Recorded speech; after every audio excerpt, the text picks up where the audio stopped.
नमस्कार दोस्तों। 5 जून को यूपीएससी प्रीलिम्स है और 12 जून को यूपी पीसीएस प्रीलिम्स है। आज की इस वीडियो में मैं आपको बताने वाला हूं कि परीक्षा के दिन यानी कि परीक्षा हाल में आप बैठे हैं, प्रश्न को हल कर रहे हैं, उस दिन आप पेपर को सबसे सही तरीके से कैसे हल कर सकते हैं, बेस्ट तरीका क्या है और कैसे आप माइनस मार्किंग को कम से कम कर सकते हैं ताकि आप कम तैयारी के बावजूद आराम से कट ऑफ से ज़्यादा स्कोर कर सकें। इसके बारे में हम बात करेंगे। ठीक है, मैं अभी एक पेज पे लेके चलता हूँ जहाँ पे क्वेश्चंस दिए गए हैं, वहाँ से मैं आपको एक एक करके समझाऊंगा। लेकिन एक बात समझ लीजिए, सीधी सी बात है कि आपने चाहे कितनी भी तैयारी की है, आपका सिलेक्शन सिर्फ इस बात से तय होता है कि आप एग्ज़ाम के दिन कैसा परफॉर्म करते हैं।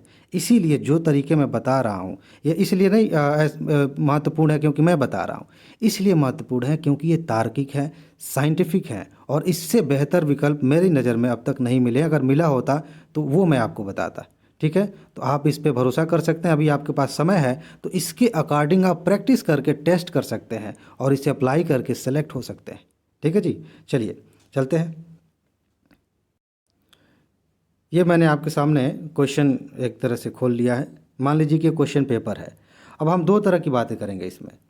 पहली बात ये कि प्रश्न को हल करने के कितने तरीके हो सकते हैं। प्रश्न को हल करने का मतलब पेपर सॉल्व करने की बात कर रहे हैं। उसके बाद इसका एक दूसरा सेक्शन आएगा। पहले तो हम बात करेंगे कि क्वेश्चन पेपर को आप कैसे हैंडल करेंगे। दूसरी बात होगी कि प्रश्नों को आप कैसे हल करेंगे कि माइनस मार्किंग कम से कम हो। तो सबसे पहले पहली बात करते हैं। कई तरह के मिथ है, कई तरह की अफवाहें हैं और इससे बहुत सारे लोग ग्रसित हैं। पता है क्या? शुरुआत करते हैं। कुछ नेगेटिव बातें हैं जिनको अवॉइड करना है और बहुत सारे लोग इसकी चपेट में हैं तो हो सकता है वो छुटकारा पा जाएं इससे। कई लोगों के दिमाग में ये बात है कि जब आप एग्ज़ाम में बैठे हैं और पेपर आपको मिला है तो आप कहाँ से प्रश्नों को हल करना शुरू करें। ये बहुत इंपॉर्टेंट चीज़ है। देखने में सुनने में छोटी सी बात लग सकती है लेकिन इसी से काफ़ी हद तक तय हो जाता है कि सामने वाला व्यक्ति जो है अब गया काम से। ठीक है ना? पहला क्या है, हमें ये सिखाया जाता है, कुछ लोग कहते हैं कि जब पेपर मिले ना तो शुरू से मत देखो, बीच से 50वें नंबर से, मान लीजिए 100 क्वेश्चन है यूपीएससी वाले तो 50वें नंबर से देखना शुरू करो, या यूपी पीसीएस में है तो कहीं बीच से शुरू करो। इसका कोई लॉजिक है? लोग कहते हैं कि शुरू में हो सकता है कठिन प्रश्न आए, एकदम निराधार बात है। कुछ लोग कहते हैं कि लास्ट से देखना शुरू करो। ये इस बात का प्रतीक है कि आप पहले से डरे हुए हैं। आपको इस बात से डर लगता है कि पहला क्वेश्चन हम फेस नहीं करना चाहते, हो सकता है कठिन पेपर आ जाए, कठिन क्वेश्चन पहला ही आ जाए तो डिमोटिवेट हो जाएंगे। तो इस बात की क्या गारंटी है कि जब आप 50वां क्वेश्चन देखेंगे तो बड़ा आसान रहेगा, या 100वां क्वेश्चन देखेंगे तो बड़ा आसान रहेगा?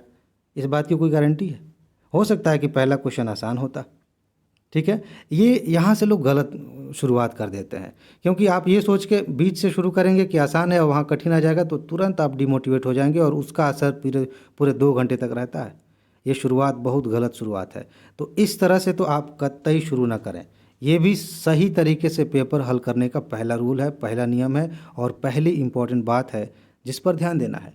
इसके बाद बड़े इंटरेस्टिंग चीज़ें कुछ और भी हैं, जैसे कि कुछ लोग कहते हैं ना कि एक बार ना सरसरी नज़र में क्या करो कि आप सारे प्रश्नों को देख जाओ।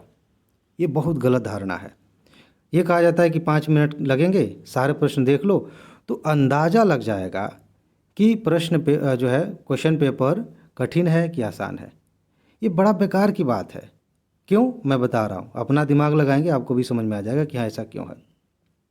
आपने 5 मिनट, 10 मिनट, 15 मिनट लगाए सारे प्रश्नों को एक बार देखने में कि ये प्रश्न कठिन है कि आसान है। पहली बात यह है कि एक झलक देखने से सिर्फ पता नहीं चल जाएगा कि कठिन आसान है, हो सकता है उसके अंदर ट्रिक हो। और मान लेते हैं कि आपने 10 मिनट, 15 मिनट लगा करके सारे प्रश्नों को एक बार देख लिया और आपको पता चल गया कि क्वेश्चन पेपर आसान आया है। इससे पता है क्या होगा? आप ओवर कॉन्फिडेंस में आ जाएंगे और ऐसी बहुत सारी सिली मिस्टेक्स करेंगे जिसकी वजह से आप फेल हो सकते हैं। ऐसे बहुत सारे दोस्त हैं जिन्होंने यही तरीका अपनाया और रो रहे हैं आजकल। इससे कोई मतलब नहीं है। और अगर आपको ये पता चल गया कि क्वेश्चन पेपर कठिन है तब तो आप पहले ही फेल हो गए। आप लगातार दिमाग में यही चीज़ें बना के आगे बढ़ेंगे कि क्वेश्चन पेपर तो कठिन आया, पता नहीं बाप रे क्या होगा। इन दोनों तरीकों में कोई भी तरीका अच्छा नहीं है कि आप जो है इस तरह से, मतलब पहले क्वेश्चन पेपर को पढ़ते हैं, पूरा ऊपर नीचे देखते हैं, तब जाके सॉल्व करते हैं, या फिर आप शुरू को छोड़ के बीच में से लास्ट में से पढ़ना शुरू करते हैं। ये बड़े गलत गलत तरीके हैं। आपका अप्रोच क्या होना चाहिए? अब यहाँ से शुरू करते हैं। देखो, ध्यान से समझना, अगर आप शुरू से पहले क्वेश्चन से हल करना शुरू करते हैं और हर क्वेश्चन को एक चैलेंज के तौर पर देखते हैं कि हाँ ठीक है, ये हमारे लिए कठिन है कि आसान है, उस हिसाब से आगे बढ़ते हैं, तो आपके लिए किसी भी तरह का कोई भय नहीं रहेगा। एक एक करके आप आसानी से क्वेश्चंस को हल कर सकते हैं। अभी हम दूसरे सेक्शन में बात करेंगे माइनस मार्किंग वाले में, तो इसको दोबारा से लेके मैं समझाऊंगा। इसके अलावा क्वेश्चन पेपर को हैंडल करने को लेकर एक और मिथ है और बड़ा ये गलत चीज़ बताई गई है। लोग कहते हैं कि सारे प्रश्न हल कर लो और उसके बाद से गोला भरना। बड़ा गलत तरीका है। ऐसे बहुत सारे लोग हैं जो प्रश्न हल करते करते जाते हैं, टाइम अप हो जाता है, गोला भरने का टाइम ही नहीं मिलता, और वो रोते गाते जैसे तैसे जितना भर पाते हैं कापी छीन ली जाती है, कोई फ़ायदा नहीं होता। और कुछ लोग ऐसे हैं जो एक क्वेश्चन हल करेंगे फिर गोले को भरेंगे, फिर एक क्वेश्चन हल करेंगे फिर गोले को भरेंगे। इसमें पहले वाले से तो ठीक है, लेकिन इसमें दिक्कत ये है कि इसमें समय बड़ा ख़राब हो जाता है। आपका फोकस बार बार बंटता जाएगा, बार बार बंटता जाएगा। क्वेश्चन देखा, उसको पढ़ा, फिर गोला भर रहे हैं, फिर इससे समय बहुत ज़्यादा चला जाता है। आप कई राउंड हल नहीं कर सकते हो क्वेश्चन को, एक ही राउंड आप पूरा करेंगे, समय निकल जाएगा। हो सकता है बहुत सारे लोगों का एक ही राउंड पूरा नहीं हो पाता, तो ये तरीका ठीक नहीं है। कौन सा तरीका अच्छा हो सकता है? आप एक बैच बना सकते हैं कि चलो शुरू से 1 से 25 तक जितने प्रश्न आएंगे उनको हल करेंगे, जो सही है उसका गोला भर देंगे। 25 से 50 तक जितना, आप चाहें तो 30 का भी बैच बना सकते हैं। इस तरह से करना काफ़ी अच्छा रहेगा, आप फोकस्ड भी रहेंगे, टाइम मैनेज भी होगा। ठीक है, बाकी बातें अभी सेकेंड पार्ट में करते हैं, इसी वीडियो में। इसके बाद से एक और चीज़ है, खैर उसमें उतना इंपॉर्टेंट चीज़ नहीं है, वो यहाँ से हम समझाएंगे। अब हम आते हैं माइनस मार्किंग को कैसे कम करें। ये जो अभी मैंने बातें की हैं कि आप कैसे क्वेश्चन पेपर को हैंडल करेंगे, यहाँ से शुरुआत हो गई है माइनस मार्किंग कम करने की। कौन सा तरीका पक्का किया है मैंने? मेरे अनुसार पहला तरीका यही है कि आप शुरू से पहले नंबर से क्वेश्चन को हल करना शुरू करिए। दूसरा तरीका ये है कि आप बैच बना करके 20 या 30 प्रश्नों का उन्हें हल करिए, उसके बाद से गोला भरिए। ठीक है, इससे आप काफ़ी रिलैक्स रहेंगे, काफ़ी मैनेज होकर के आगे चलेंगे। अब बात करते हैं कि ऐसे क्या करें, किस तरह से प्रश्नों को हल करें कि कम से कम प्रश्न गलत हों। ठीक है, चलिए शुरू करते हैं। पहली बात ध्यान रखिएगा, सबसे पहली बात यह है कि आपने पहला क्वेश्चन पढ़ा, ये क्वेश्चन सामने आपके है, ठीक, और आपको ये प्रश्न समझ में नहीं आया। आपको एक कथन समझ में आ गया, ये नहीं समझ में आ रहा है, ये कथन आ गया। अब मान लीजिए कि आप जो है कन्फ्यूज हो गए 2 कथनों में। ऐसे में अगर आपको लग रहा है कि 2 विकल्पों में आप कंफ्यूज हैं, तो कभी भी माथा पच्ची मत करिए। इसमें इस बात की संभावना बहुत ज़्यादा रहती है कि आप गलत कर सकते हैं। तो पहला नियम माइनस मार्किंग को अवॉइड करने का सबसे पहला नियम ये है कि आप प्रश्नों के साथ झगड़ा मत करिए। आप वहाँ पे अपना ईगो बीच में ना लेके आइए कि जब तक मैं तुमको हल नहीं करूँगा तब तक मैं आगे नहीं बढ़ूँगा या नहीं बढ़ूँगी। ये एटीट्यूड सबसे बड़ा दुश्मन है आपका। आपके अंदर पहले राउंड में, देखिए पहली बात तो यही है कि माइनस मार्किंग करने के लिए आपको कई राउंड हल करने पड़ेंगे, कम से कम 2 राउंड। ठीक है, पहले राउंड में आप सिर्फ उन्हीं प्रश्नों को हल करते जाइए जो आपको आ रहे हैं, और जो नहीं आ रहे हैं उन्हें छोड़ते जाइए। ये सबसे ज़्यादा इंपॉर्टेंट चीज़ है, क्योंकि अगर आप फंस गए किसी एक क्वेश्चन, मान लेते हैं ये सामने आपके क्वेश्चन है, आपने इसको समझा नहीं, आप जो है कंफ्यूज हैं, आप जिद पे अड़े हैं कि जब तक हल नहीं करेंगे तब तक आगे नहीं बढ़ेंगे। पहला नुकसान ये होगा कि आपका समय अनावश्यक रूप से यहाँ खर्च हो रहा है। दूसरा नुकसान ये होगा कि आप बहुत ज़्यादा प्रेशर में आ रहे हैं। तीसरा नुकसान ये हो रहा है कि आपकी एनर्जी अनावश्यक रूप से यहाँ बहुत ज़्यादा खर्च हो गई, जितना कि होना नहीं चाहिए था, औसत से ज़्यादा खर्च हो गई जितनी इसकी औकात थी। चौथा नुकसान ये हो गया कि अब आप बहुत ज़्यादा निगेटिव, निराश हो रहे हैं अंदर से, और इसका असर सीधे अगले प्रश्न में पड़ेगा। ये 5वां नुकसान हो गया, आपकी एक जिद की वजह से 5 नुकसान हो रहे हैं, सिर्फ एक छोटी सी जिद। ऐसा नहीं है कि आपको दोबारा ये प्रश्न देखने का मौका नहीं मिलेगा, आप स्किप करके आगे बढ़िए, दोबारा आके इसको हल करिए। लेकिन अगर आप इसी पे अड़ गए तो क्वेश्चन गलत होने की संभावना ज़्यादा रहती है, और इसके आगे के प्रश्नों पे आप दबाव में आ सकते हैं। ठीक है, इसके बाद सीधी सी बात है, एक चीज़ हम अवॉइड करते हैं। मैं जब एमसीक्यू सीरीज़ का ही क्वेश्चन है, जब मैं इसको हल करा रहा था तो मैं बार बार इस बात पे जोर दे रहा था कि कहीं लिखा है कि ये सही नहीं है, उसे गोला करिए। इसमें कुछ और नई चीज़ बताने वाला हूँ। कहीं लिखा है कि असत्य है, उसे गोला करिए। कहीं लिखा है अनिवार्य है, उसे गोला करिए। अगर आप ये चीज़ नहीं करते तो कई बार ऐसा हो सकता है, 100 प्रश्न है, इनमें से 1-2 प्रश्नों के साथ ऐसा हो सकता है कि आपको तो लगा ऊपर सेंटेंस पढ़ते समय लगा कि हाँ ठीक है, यहाँ लिखा है कौन सा सही नहीं है, लेकिन जैसे ही आप उतरे विकल्पों की तरफ, जैसे ही आप विकल्प पढ़ने लगे तो आपका दिमाग जिस तरह से आपने पढ़ाई की है वो सही कथन पढ़ने लगेगा। ठीक है, ये बड़ा ही लॉजिकल बात मैं बता रहा हूँ, क्योंकि हमने ऐसे ही पढ़ा है। जैसे मान लीजिए कि राष्ट्रीय अवसंरचना वित्त पोषण और विकास बैंक, इसके बारे में हमने सब पॉजिटिव पॉजिटिव पढ़ा है, इसके बारे में जानकारी इकट्ठी की है कि ये क्या है, कैसे काम करता है, ये सारी चीज़ें। ठीक, तो जब हम उसके बारे में पढ़ना शुरू करेंगे तो पॉजिटिव इन्फॉर्मेशन हमारे दिमाग में आएगी। ठीक है, और उसी वजह से हम इस बात को भूल सकते हैं कि ऊपर क्या लिखा है। लेकिन जब आप एक बार गोला कर देते हैं, आधा सेकंड लगेगा, इसे ऐसे कर दो। ठीक है, जब आपने गोला कर दिया तो आपका दिमाग वहाँ रहेगा कि भाई इसमें खोजना है कि गलत क्या है, और ये गोला यहीं भर नहीं करना है। आगे भी जो कथन दिए गए हैं आपको, अगर आगे भी कहीं आपको कुछ डाउट लगता है तो वहाँ पे आप गोला करिए। और ये डाउट का मतलब क्या है, एक मैंने बड़ी ही शानदार सीरीज़ बनाई है, अगर आपने उसे नहीं देखा है तो आपने बहुत बड़ी मिस्टेक कर दी है। मैंने बताया है कि आप बहुत सारे सेंटेंसेस बिना पढ़े जान सकते हैं कि ये गलत कथन है। बहुत सारे ऐसे सेंटेंस है बिना पढ़े आप जान सकते हैं कि ये सही कथन है। यूपीएससी के पैटर्न को समझते हुए मैंने बताया है, उस वीडियो को आप देखिएगा। ठीक है, इसी तरह का थंबनेल भी है, तो वहाँ मैंने बताया है कि आप कैसे जानेंगे कि कथन गलत हो सकता है, सही हो सकता है। उस शब्द को पकड़ के गोला कर दीजिए। माइनस मार्किंग से बचने का ये एक अलग अगला एक गोल्डन रूल है, इसको आप ध्यान में रखेंगे। ठीक है जी, इसके आगे देखिए, इसमें अगली बात यह है कि जब आप प्रश्नों को पढ़ते हैं, चलिए अगला प्रश्न ले लेते हैं इधर। जब आप प्रश्नों को पढ़ते हैं, मान लीजिए कि ये प्रश्न आपको लगता है कि आप स्किप कर सकते हैं, ध्यान से देखिएगा। आपको लगता है कि ये प्रश्न आप स्किप कर सकते हैं, और क्यों कर सकते हैं, क्योंकि 2 कथनों में कन्फ्यूज़न है। एक गलती कभी मत करिएगा कि आपने बस पढ़ा और 2 कथनों में कन्फ्यूज़न है और छोड़ के चले गए। छोड़ना ही है तो यहाँ कोई स्पेशल मार्क बनाइए। जैसे मान लीजिए ABCD कह देते हैं, तो ए अगर आपने लिखा तो इसका मतलब है कि 2 विकल्पों में विचार करना है दोबारा से। जब दोबारा आप वापस आएंगे एक राउंड पूरा करके, तो आप उन 2 कथनों को ऐसे मिला कर रखिए, ऐसे, ताकि जब आप आएँ तो इस पे विचार ना करना पड़े, इस पे विचार ना करना पड़े, सीधे आप इन्हीं 2 विकल्पों पे विचार करें। इससे समय बचता है और आप सिर्फ एक लिमिटेड दायरे में सोचते हैं तो ज़्यादा इन्फॉर्मेशन दिमाग में आ सकती है कि सिर्फ इसी के बारे में सोचना है। नहीं तो जो गलत कथन है उसके बारे में दोबारा से सोचना शुरू किया तो आपका समय भी खराब होगा और दोबारा से आप कन्फ्यूज हो सकते हैं।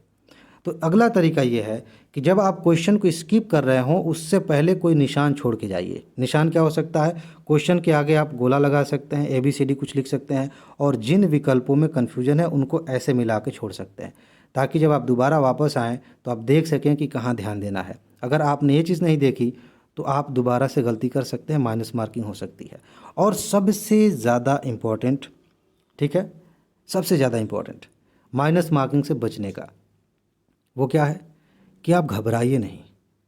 कई कारण हो सकते हैं जिसकी वजह से आप घबरा सकते हैं। जैसे एग्जाम्पल के तौर पे, पहली तो शुरुआत यहीं से हो सकती है कि अगर आपने गलत तरीके से शुरू कर दिया कि बीच से, आगे से, पीछे से देखना शुरू कर दिया, तो वहाँ से आप घबरा सकते हैं। 1-2 क्वेश्चन पढ़ने के बाद आपको लग सकता है कि बड़ा कठिन क्वेश्चन आया है, आप घबरा सकते हैं। मैं अपना पर्सनल अनुभव बताता हूँ। 2020 में मैंने प्री दिया, ठीक है। 2020 का प्री अगर आप लोगों ने दिया होगा या पेपर देखा होगा तो आपको पता होगा कि कितना टफ पेपर था, ठीक है। शुरू के 23 प्रश्नों में, ध्यान से समझिए मेरी बात को, शुरू के 1 से लेके 23 तक इन प्रश्नों में सिर्फ 5 प्रश्न मुझे आ रहे थे पहले राउंड में, और इसमें से लगभग 15 प्रश्न ऐसे थे, ठीक है, लगभग 15 प्रश्न ऐसे थे जिनमें मैं कंफ्यूज था, कहीं कहीं 2 विकल्पों में, कहीं 3 विकल्पों में, ठीक है। लेकिन मैं घबराया नहीं, इसलिए नहीं घबराया क्योंकि एक पुराना अनुभव था, उसके पहले मैंने प्री दिया था, तो सिर्फ इस घबराहट ने मुझे फेल कर दिया था। तो मैंने पहले से ठान लिया था चाहे जो कुछ भी होगा मुस्कुराते हुए एग्ज़ाम देंगे, रिलैक्स होकर एग्ज़ाम देंगे। तो मैं घबराया नहीं। मैंने 23 में से सिर्फ 5 प्रश्न किए और बाकी के जो 15 प्रश्न थे वहाँ पे मैंने ऐसे निशान बनाए थे, ठीक। जब दोबारा मैं वहाँ आया एक राउंड पूरा करने के बाद, तो आपको यकीन नहीं होगा, वैसे करना चाहिए क्योंकि मैंने किया है और मैं जानता हूँ कि ये कैसे काम करता है। इन 15 में से 10 प्रश्न मेरे सही हो गए। इन 15 प्रश्नों में जो मैंने लगाया था कि ये हो सकता है, ये हो सकता है, इनमें से 10 प्रश्न मेरे सही हो गए। और वो कैसे हुए? क्योंकि जब दोबारा आया तो मैं रिलैक्स था। दोबारा आया तो मेरा कॉन्फिडेंस बढ़ चुका था, क्योंकि एक राउंड में मैंने ठीक ठाक प्रश्न हल कर लिए थे। और ये भी था कि इसमें मैंने बनाया कि बस इसी पे विचार करना है, तो दिमाग अच्छे से काम कर रहा था, रिलैक्स होकर काम कर रहा था। अगर मैं ये मान जाता कि यार शुरू के 23 में से मैं 5 कर रहा हूँ, मेरा कैसे हो पाएगा, तो मैं 2020 में प्री क्वालिफाई नहीं कर पाया होता। समझ रहे हैं इस चीज़ को? तो ये बहुत ज़्यादा इम्पोर्टेंट है। सबसे बड़ा घातक रोग है एग्ज़ाम के दौरान घबराहट। भाई क्या चला जाएगा हमारा? ध्यान से समझिए, 2 घंटे की बात है, रिलैक्स होकर एग्ज़ाम देंगे, मज़ा आ जाएगा। प्रेशर में आके एग्ज़ाम देंगे, घबरा के एग्ज़ाम देंगे, तो आते हुए प्रश्न भी गलत हो जाएंगे। इस बात को समझिए। और उसका एक मैं आपको कुछ टूल बता देता हूँ, ठीक है, कि इस घबराहट को आप कैसे कंट्रोल कर सकते हैं, एक एग्ज़ाम से पहले और एक एग्ज़ाम के बाद। देखिए, आप सोच सकते हैं कि भाई ये तो माइनस मार्किंग से हट के बात होने लगी। नहीं, ये सबसे ज़्यादा माइनस मार्किंग करवाता है। ये जो आपका डर है, घबराहट है ना, इसकी वजह से सबसे ज़्यादा माइनस मार्किंग होती है। और जो लोग प्री में नहीं पास हुए होंगे उनका अनुभव जाकर पूछिएगा, 99% लोग यही कारण बताएंगे। तो ध्यान से समझिए, एग्ज़ाम से पहले आप एक टूल इस्तेमाल करिए, अपने आप से जितना ज़्यादा हो सके, जिसको आप कहते हैं affirmation, positive affirmation, auto suggestion कहते हैं। अपने आप से ये कहिए कि एग्ज़ाम के दौरान मैं मस्त रहता हूँ, मैं कूल रहता हूँ। ठीक है, एक मिनट। हाँ, तो मैं ये कह रहा था कि आप जितना ज़्यादा खुद को सजेस्ट कर सकते हैं पॉजिटिव वे में कि एग्ज़ाम के दिन मुझे बहुत मज़ा आने वाला है, एग्ज़ाम के दिन मैं बहुत रिलैक्स रहने वाला हूँ या रहने वाली हूँ, इसका बहुत बड़ा असर होता है। कुछ लोग इसे समझ सकते हैं, अरे ये सब फालतू की बातें हैं। अगर आपको डर लग रहा है ना, ये आपने ही खुद बनाया है। अगर आपको घबराहट हो रही है, आपने ही खुद बनाया है, कहीं ना कहीं से थोड़ा थोड़ा इकट्ठा करते करते करते करते कि एग्ज़ाम जो है, पता नहीं क्या होता है एग्ज़ाम के दिन, बड़ा टफ एग्ज़ाम होता है, हो जाता है। वही तो होता है, रिजल्ट के तौर पे आप एग्ज़ाम में घबराते हैं, परेशान होते हैं और क्वेश्चन गलत हो जाता है। तो आप जितना खुद को सजेस्ट कर सकते हैं, कि जितना पॉजिटिव तरीके से, जितने अच्छी अच्छी लाइनें अपने बारे में कह सकते हैं कि मैं तो बहुत मस्त हूँ, मेरा मेंटली मैं बहुत स्ट्रांग हूँ, ये सारी बातें आप अपने आप से कहिए। ठीक, एग्ज़ाम के दिन जब आप एग्ज़ाम में बैठे हैं, एक चीज़ का ध्यान रखिएगा, एग्ज़ाम आप पहले ही पहुँच गए सेंटर पे और एंट्री भी हो जाती है समय से पहले, आप हल्की सांस लीजिए, लंबी सांस लीजिए। जितना आराम से, जितनी लंबी सांस लेंगे, उतना ही आप रिलैक्स महसूस करेंगे, क्योंकि ऑक्सीजन की सप्लाई आपके दिमाग में बढ़ जाएगी। जो लोग घबराए रहते हैं ना, उनकी सांसें छोटी हो जाती हैं और शरीर में ऑक्सीजन की सप्लाई जब कम होती है और अचानक से पेपर सामने आता है, तो ऐसा लगता है पहाड़ टूट गया और उनका दिमाग काम करना अचानक से बंद कर देता है। तो अच्छी स्टार्टिंग के लिए आपको अपने शरीर में ऑक्सीजन की सप्लाई ठीक ठाक रखनी है और उसके लिए कुछ नहीं करना है। आप चुपचाप बैठे आराम से, शरीर को रिलैक्स रखिए और लंबी सांस लीजिए, धीरे धीरे आराम से। लंबी सांस लिया फिर छोड़ा, लंबी सांस लिया फिर छोड़ा। आप देखेंगे बहुत सारे लोग परेशान हो जाते हैं इसी दौरान, पेपर से पहले आप बहुत रिलैक्स्ड हो जाएंगे। उसके बाद से पेपर को समझना, उसे हल करना बड़ा आसान हो जाएगा। ठीक है जी, तो ये सारी बातें हैं। अगर आपको एग्ज़ाम से पहले मौका मिले, समय है, तो इस वीडियो को दोबारा देखिएगा, जो बातें मैंने बताई हैं उन्हें अप्लाई करिएगा, फिर देखिए कितनी आसानी से, बहुत आसानी से आप पूरी निकाल सकते हैं। ठीक है जी, तो इसमें बस इतना ही है। अपना ख्याल रखिए, खुश रहिए, मस्त रहिए। आगे मिलते हैं। नमस्कार।